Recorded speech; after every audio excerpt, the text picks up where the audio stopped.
What is good, guys? It's Rey-Jay back with another video, and in this one I'm going to be talking about the one and only SPY, the Nasdaq, the QQQs, and the indices. I'm also going to talk about Tesla and break down what's happening with the market and why on earth the market got a crazy pump today. Before I break anything down about what's going on now, what's going on with the signals, and what happened today, let me just mention a couple of things real quick. Firstly, I'm not a financial planner. Take none of this as financial advice whatsoever. And also, if you guys can, please smash the like button if you want to see more videos like this. It not only benefits me, it benefits the entire community as a whole. And the last thing is, if you guys can, please check out the Webull link down below and in the description. If you sign up for Webull, the link down below, and deposit any amount of money into the account, you're guaranteed up to 12 free stocks, each worth up to $3,000. And the best part is, any can be a free Tesla share. The offer ends very soon. Check it out before they run out. With that out of the way, let's get on with the video. So guys, today was a crazy day. In my previous video, I told you the market would likely try to push up after we got this big sell-off at the end of the day. And then once we gapped up and tried to continue going, we would likely enter the chop zone, which is between that 411 to 413 area. And I predicted we might see the market just chop around and maybe even sell off, depending on what Joe Biden, what Joe Biden and many other congressional members said about the whole debt ceiling, because the market had a very fearful look at it yesterday, right? And that's why I was very cautious. Instead, the market flipped. We saw a lot of shorts closing their positions.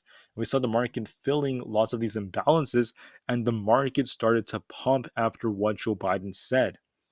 And it's very, very interesting because we're seeing something that is very unique in the US economy, unique in politics right now. And it was unexpected. It was very unexpected, not what we exactly expected, for today. And the market just continued to keep going. So now this changes a lot of these signals, and it changes a lot of things for us. But I'm going to break that down in just a couple of minutes. Let's talk about Joe Biden, what just happened. Well, one thing you have to remember is, during the whole debt ceiling fiascos that have gone on throughout the country's history, typically during modern history, the parties fight it out. They argue, they fight, and it takes forever for a deal to get closed. And what typically happens is they don't do much until the last minute. They keep delaying and delaying and delaying. But this time things are quite different, because first off, Joe Biden said he's very optimistic that everything is going to be taken care of. Then we have McCarthy saying the same thing, that by Sunday a deal should be ready so that Congress could pass it and they could just get along with all of this. And other members are saying the same thing, like Mitch McConnell, Schumer. So people from both the left and the right are not attacking the other parties. They're not saying, oh, one party is delaying it, let's just blame everything on them. No, I'm not really seeing that very often. And the majority of these leaders, if not almost all of them that I've listened to and seen, are being optimistic, saying they're open for negotiations and it will get done. There's nothing to be too scared of. So that is, like I said, guys, it's astonishing, very, very unexpected for a lot of people. And now this creates an expectation for the markets. Words are just words, in my opinion, until there's action. So now that they're saying they're open to negotiations, the market's going to be expecting a deal by Sunday. That's the dates that many of these leaders have been saying, including McCarthy.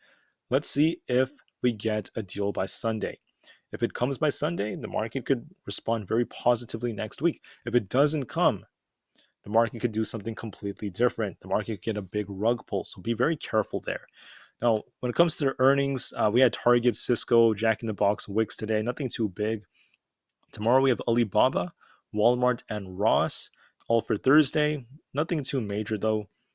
And finally, let me just add that we have initial jobless claims tomorrow morning before the market opens, some data from the Fed, and we have 3 or 4 Fed speakers from Jefferson to Barr to Logan, who all tend to be in the middle. But for now, the market is just still looking relatively strong. It's very interesting. Now, for Friday, however, we have Jerome Powell speaking. So make sure you're ready for Jerome Powell. He's going to be causing a big move for the markets. But for now, let's talk about the technicals. Things are very interesting. I was expecting Tesla to rip up to at least around 172.5. We ended up going to over 174. So Tesla did what I expected. It was actually stronger than what I expected, and the market was also stronger than what I expected as well. Same with the QQQ. Now, what happened to all the sell signals I was talking about, all these divergences? Please remember that they're developing.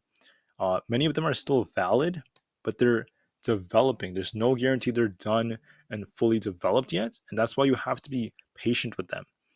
I also want to add that I did see this valid head and shoulder on SPY. It still is valid technically, right? We have a left shoulder, a head, and a right shoulder, but there's no guarantee it's going to hold now, right? Because if we keep going, we're going to be fighting some strong resistance around the 416 area.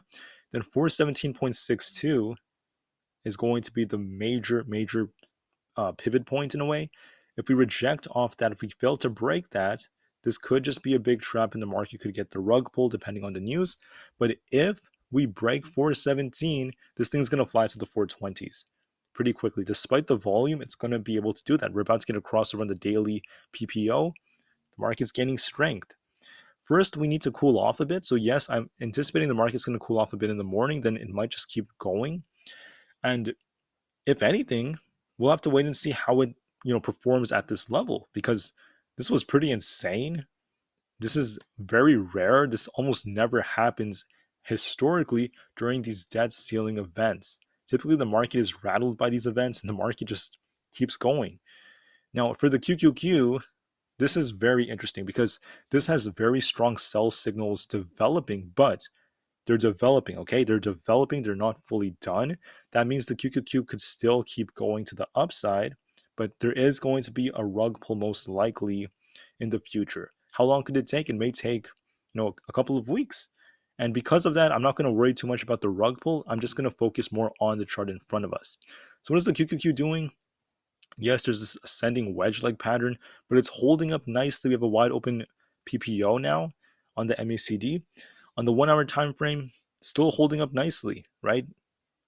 Not what you would have expected, not what I expected as well, given what happens during history, but you always have to be open-minded, and we always have to be open to any possibility. So now what do I see happening? Excuse me, sorry guys. Well, if we want to keep pumping very hard, it's going to depend on the debt ceiling. It's going to depend on Jerome Powell.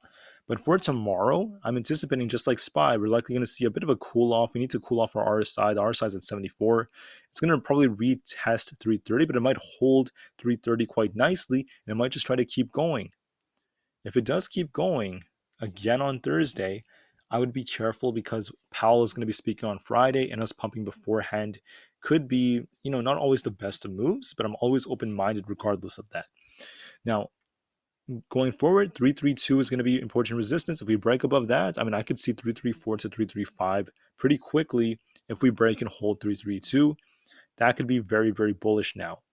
Now, this is just for the more like short term, because once again, if the debt ceiling just gets settled way quicker, and these politicians they don't openly express negative political biases or anything like that. They don't attack one another as much as they typically have in the past. If they just settle this really fast, that's going to be good for the markets. And like I said before, that was quite unexpected. We typically don't see that happening. Typically, they just wait until the last minute, but both parties are trying to get a deal done by Sunday. It could also be that neither party could afford to be the ones to blame for a potential default. It's very risky. It's very dangerous. Janet Yellen said it's going to make the recession much more severe. It's going to be horrible. So that's part of why they're probably willing to work together, and they're just going to try to get past this quickly. So very ironic, guys. I am sorry that I didn't really anticipate it to happen that way. Uh, it's very different from history. And I still stand by what I said before, that yes, there are still a lot of these divergences developing, but they're still developing, unfortunately, which means that they're not done. And that means that there's no guarantee the market reverses from here. Market could hold up, even keep going for a little bit longer before something else causes a reversal in the future. But for now, right now, the chart in front of us is looking strong. And Tesla might even help the QQQ. Tesla looks very strong. Um, there's a potential there was a potential cup and handle like formation. We also have these volume imbalances. Right here, Tesla filled the first one. Next one's going to be all the way up to like 176 to 177. Very nice crossover on the MACD. It might cool off the RSI a little bit tomorrow morning, so Tesla might just retrace a little bit, and then it might just keep going, and I think it's going to go for that 177. Looks strong. Very, very nice. And if Tesla pumps like that, it might try to drag the market with it, or at least it may be correlated with lots of different stocks to help it drag even more. there's this possible, some people could argue there's this like inverse head and shoulder. And if Tesla hits 177, could it break even higher? It could technically do so, but I'm not too worried about 180 yet. It needs to break and hold 177 first and see 178 for me to be convinced that 180 is coming. But for now, it's looking nice. Okay. There is this gap below, so this would be concerning for like the more medium term. But for the short term, Tesla looks strong. It might try to break out more over the next couple of days. Okay. Now, here's the weird thing about this, and this is what's like tripping me up. Look at the dollar. The dollar is still pumping. Okay? When the dollar pumps, 99% of the time historically, the market is supposed to come down, right? When the dollar is up like this, when it's breaking out, typically the market is due for a pullback. The market's going to correct. So, right now, the question is, are we experiencing what's going to be a bull trap? Could this be a trap because of the dollar pumping? Even if it's a trap, okay, as of right now, the charts are holding up nicely. And as long as the whole debt ceiling is settled quickly, as long as the market keeps, a very optimistic sentiment about this now, things could still continue to hold up, even if the dollar is continuing to hold these higher levels. But it's not a guarantee, and that's why I would still be cautious because of this. Is the market going to get rug pulled? As of right now, I'm not seeing that, but just look at two possibilities, okay? There is a possible head and shoulders on SPY. It is still valid. But if we break above, which I think the odds are starting to favor that because of what's happening with Congress, there's a good chance we might retest 417 and break out to 420 plus. This is looking strong, and sometimes the market could be very illogical. So we'll have to wait and see how it goes. But for now, I mean, we're just looking quite nice. This could be like what some people call three drives to a high, where we had a bunch of different pumps. We pumped out here and here and here, and maybe we're still in the process of pumping here.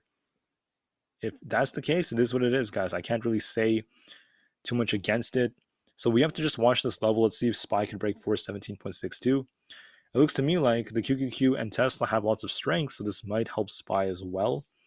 And if that's the case, I mean, we'll just watch the levels. If it breaks 417.62, watch for 420 plus. Okay? And once again, pay attention to the news based off what Joe Biden says and does. Uh, it's also going to be very important. The HYG is showing that even smart money is starting to buy up as the HYG is bouncing off the 200 EMA. So mixed signals overall. But for now, market's holding up nicely. Microsoft's at 314 at resistance. It's very, very ironic because it got a crossover right here, so it's losing some momentum. As you can see, it's only up like 0.9%. If this, excuse me, sorry guys, if this thing tries to keep going, we could see 317.5 on Microsoft if it breaks above this resistance. It might cool off first, but then it could try to keep going if the market keeps pumping. The VIX is down like 6%, nothing too major. The VIX could come down to the 15s if the market keeps pumping like this. And for now, there is technically a bullish divergence on the VIX, but there's no guarantees playing out yet. It's on the bigger time frame, so it may take a lot longer. It may take another week or so for this to start actually breaking to the upside. For now, the VIX is still looking weak. It looked like it wanted to keep going. If you look at like yesterday and the day before that, it wanted to, but it ended up failing again. So that's good for the markets. Nvidia, what I told you guys is this thing has a lot of potential. I was telling you to watch like 300. It might reject off that and then just come right back down. Instead, Nvidia was stronger than what I expected. It's at about 302, and it's still strong. That's what's very ironic, despite how overbought it is. I'm expecting it to cool off and retest 300, and then it might just hold that and just try to keep going even higher because there's no validation of it failing now. Amazon is at 115, might cool off a bit and retest 112.5, so right about here. And then it might just try to keep going and try to make its way up to 120, holding up nicely. Google is at 121. It could also cool off with the market just a bit to cool off the RSI, and it could make its way up to 125. Aapl, I think Aapl is just going to trade sideways for a while. It might retest 174.3, right? Get another back test of this before it continues to move. but I'm anticipating it's going to channel a bit between 170 and 174, trade a little bit sideways. And could Apple break down and start filling this gap in the future? It's possible over the next couple of weeks, but we're not there yet. Apple's green, so we'll be patient for that move. For the medium term, there are sell signals for the market. Okay, for the medium term, the market could see downside in June, but we're not there yet, and it looks like the market has some steam left, and it might try to hold up temporarily until that day comes. Now, to add to that, there is a head and shoulders on SPY that's valid. If we break above 417, we could invalidate the head and shoulders, and we could see the market just rip higher and higher and higher. Will I fully trust it? Will I keep buying up here? Not necessarily. I would just be waiting on the sidelines, maybe just scalping every so often, getting in and out pretty quickly. And I'll be just waiting to see what happens with a lot of these bearish divergences, which are still developing. Could we get the big rug pull in the future? Sure. But for the rug pull to come for the near term, it's going to depend heavily on the debt ceiling and what Jerome Powell says on Friday. Until then, the technicals are looking good for the markets, for the bulls.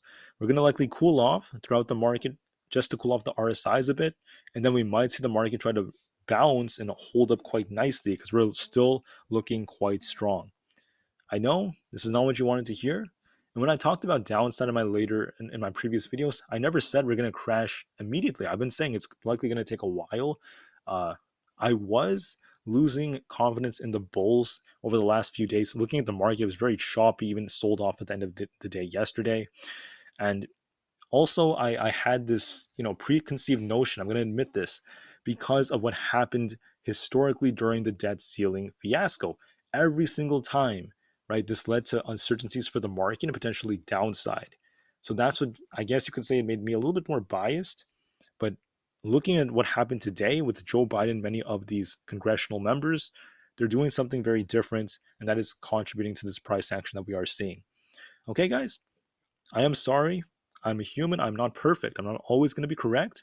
But if you've been watching this channel for the last few weeks, I'm sure you noticed that the large majority of the time I am correct.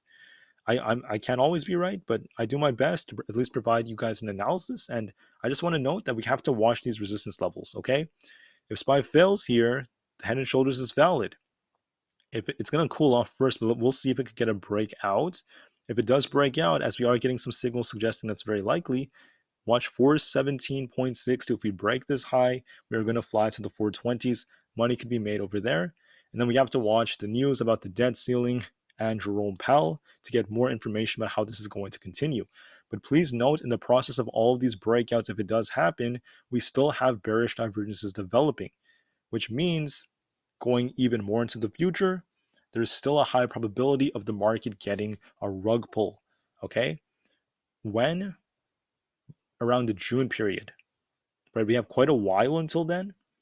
And we'll see if these sell signals are still valid by then. But for now, let's focus on the chart right now. Right now, the market is holding up nicely. Right now, the market is building strength, and we'll see how it goes going into tomorrow, okay? I'm anticipating the market, excuse me, the market's going to sell off a little bit just to cool off the RSI, not a big sell, just a small one, then bounce and try to rally even more. That's what I'm starting to see. Market is looking better. Tesla looks very strong to me. I think it's going to make its way to 177 soon. The QQQ might get dragged up because of that as well, and it may have more upside to go. Thank you all for listening. I appreciate every single one of you. Don't forget about the Webull link. The offer ends very, very soon. I also have some merch for you guys if you're interested in buying anything from tank tops to hoodies and beyond. Thank you, Tesla and the market to the moon, as the long term is still incredibly bright. And peace out.